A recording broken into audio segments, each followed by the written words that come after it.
Welcome, welcome to the Heads Together podcast. I'm your host, Jill Mokes, and thank you for joining me again this week. Really appreciate it. This week, I want to talk about trust. This is a really important topic for entrepreneurs.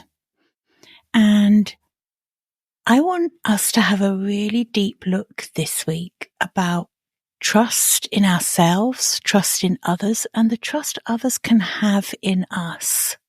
All three super important aspects. So let's dive in.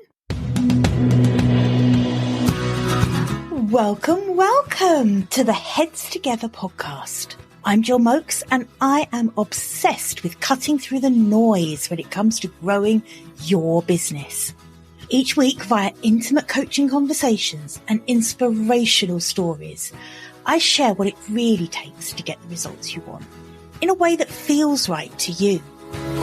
I am all about attracting higher ticket opportunities, building authentic relationships, and creating the abundant, full-fat version of your dream business. I mean, how many of us have beavered away creating a light version of what we really want? The thing is, I honestly believe when you're outstanding at what you do, there is no limit to what you can achieve. So, are you ready to put our heads together and make it happen? Let's go.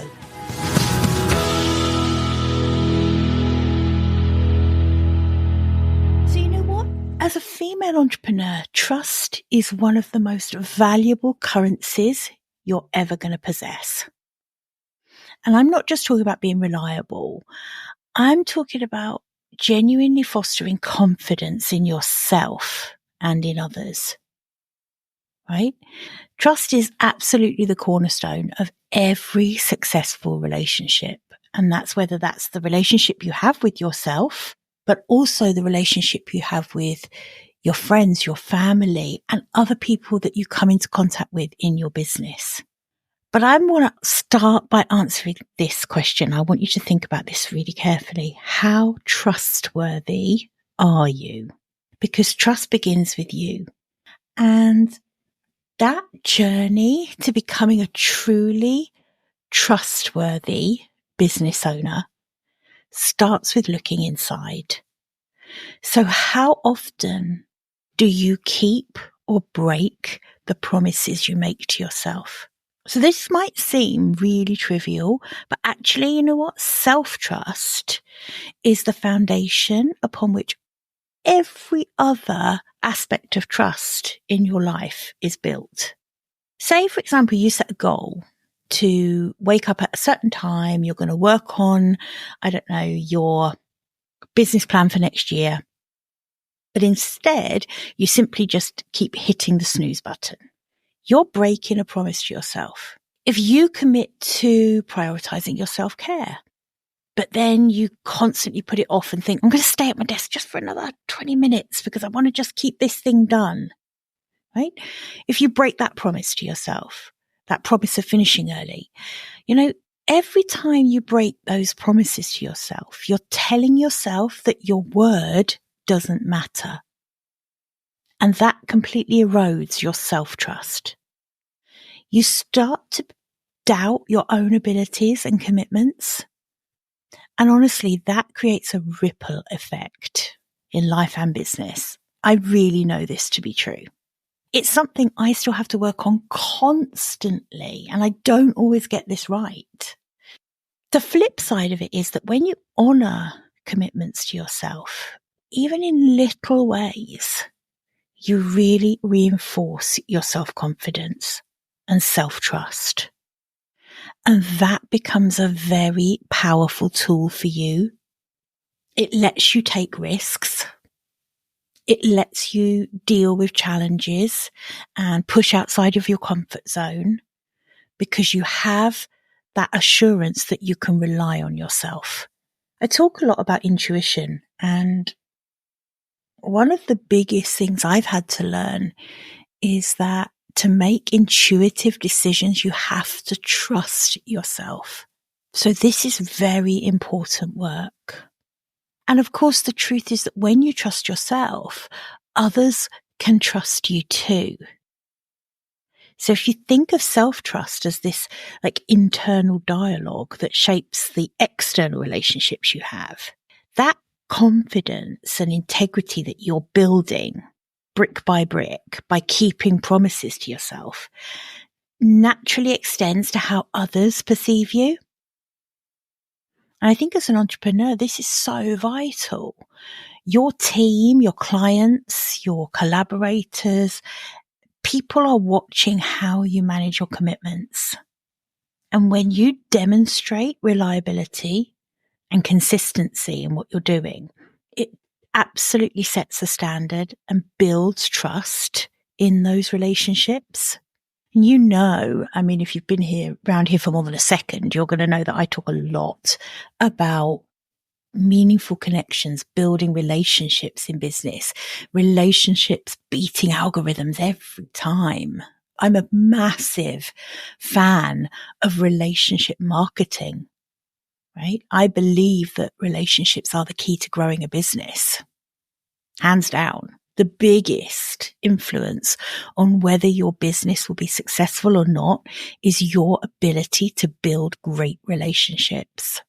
So once you've established that trust in yourself, the next step for you is then going to be building trust with others, right? And this is where relationship marketing absolutely comes into its own. At the end of the day, consumers right now, your potential clients right now are bombarded with options and noise. And the truth is, trust has become the differentiator, right? I'm going to say that again. It's so good I'm saying it twice. Trust has become the differentiator in this digital age. People genuinely do business with those they trust. And trust is cultivated through relationships. Relationship marketing it's all about fostering long-term relationships with your clients rather than just the short-term sale or the short-term engagement period. It's really about showing potential clients that you are in it for the long haul, that you actually care about their needs, whether they are buying from you today, in a week's time, in 6 months' time, or in 6 years' time. You care about what they need. And you're committed to providing value beyond that initial transaction. So how do we build trust with our clients and our potential clients? It's the 3 things that I think are the most important things when it comes to relationship building: authenticity, transparency, and consistency. So don't just make promises, always deliver on them. If you've committed to providing a certain level of service in your business, make sure you do that every single time. And of course, if something goes wrong, own up to it. Make it right straight away, just like you would want to be treated by someone else's business.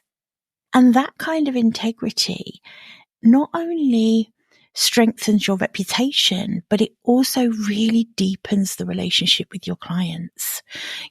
I sometimes think that there is more client loyalty created when you do a really good job of fixing something that went wrong than anything else. And I've experienced that lots of times outside of the workplace as well.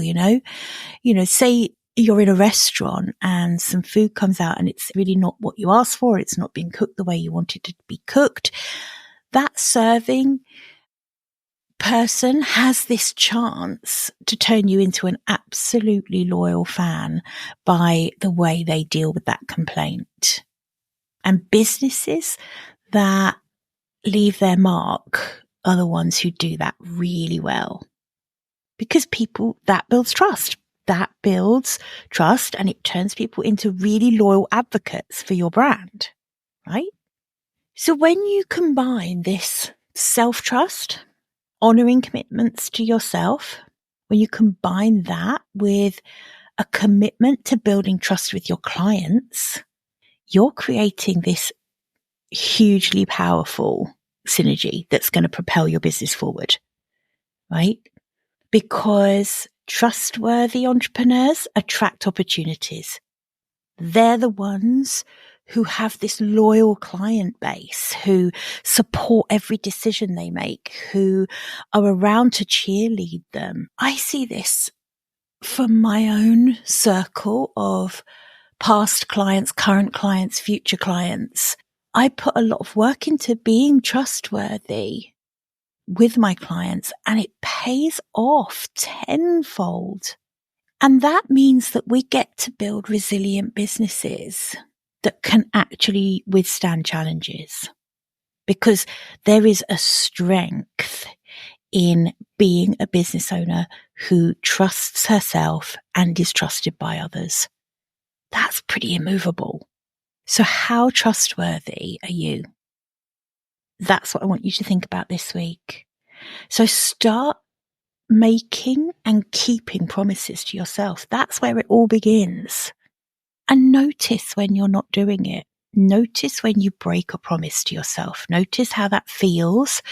And obviously, we're not in the business of beating ourselves up about things we can't go back and undo. But we are in the business of learning a lesson from each time that we don't keep a promise to ourselves. And then, of course, extend that same commitment to your business relationships. Because trust, once you've earned it, becomes an absolute bedrock for your business. It's what lasting success for you and your business is going to look like. So in this world that we're in, this world of female entrepreneurship, forget the female. In this world of entrepreneurship, trust isn't just important. It's absolutely everything. It's the bedrock of everything when it comes to successful businesses. Okay, I hope you've found that helpful. This is something I think about all the time. And like I said before, I'm in no way a finished article where this is concerned. My goodness, I have to work really hard at this because I am quite a flighty person. You know, I'm a shiny object person. I'm always saying that. I'm a shiny object and I'm not apologizing for it. But it does mean that I have to be very mindful about honoring commitments to myself and to others, because I know how important it is. Okay, have a fantastic week, everybody. I'll see you back here, same time, same place, next week. Bye for now. I hope you enjoyed this episode and that getting our heads together this week has filled your mind with what's possible. If you love the show, would you do me a massive favour, please? Would you leave a 5-star rating on Apple Podcasts? It would really help me put more heads together, reach more ears and expand more minds. Until next week, bye for now.